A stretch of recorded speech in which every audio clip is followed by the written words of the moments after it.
मिनशैतानिर्रजीम बिस्मिल्लाहिर्रहमानिर्रहीम। आप तमाम सहाफ़ी दोस्तों का शुक्रिया। मैं पहले ये बताता चलूँ कि इस वक्त हुकूमत सिंध की जानिब से सिंध भर में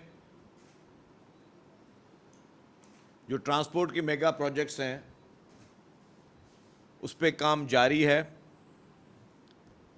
और आइंदा बजट के लिए भी ट्रांसपोर्ट डिपार्टमेंट ने हुकूमत सिंध को ये गुजारिश की है कि जिस तरीके से इस वक्त आपके पास कराची में हमारे पास ऑरेंज लाइन BRT चल रही है, पीपल्स बस सर्विस चल रही है, पिंक बस सर्विस चल रही है और EV बसेस चल रही हैं और मज़ीद जो अब ग्रीन बसेस आ रही हैं,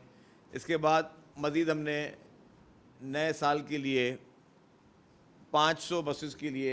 सिंध हुकूमत से हमने गुजारिश की है।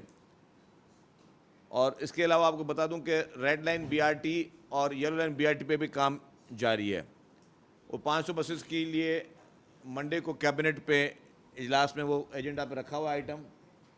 और उसी में हमने उसके साथ साथ जो EV टैक्सी सर्विस है वो भी हमने काबीना को भेजा है कि उस पर भी मंजूरी दी जाए। तो हुकूमत सिंध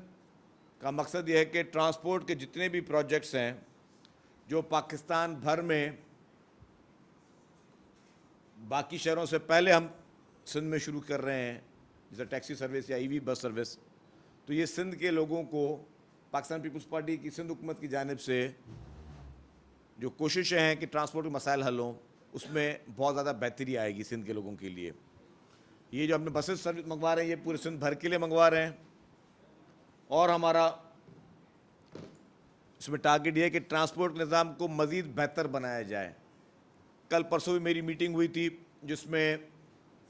लियारी एक्सप्रेस वे जो है वो एक बहुत तवील रूट है, उसमें हम कोशिश करें कि electric buses Lyari express way पर चलाई जाएँ और इलेक्ट्रिक बसेस वहाँ चलने से लोगों का ना सिर्फ सफ़र आसान होगा, लियारी एक्सप्रेस वे की ट्रैफिक में कमी आएगी, प्लस लोगों को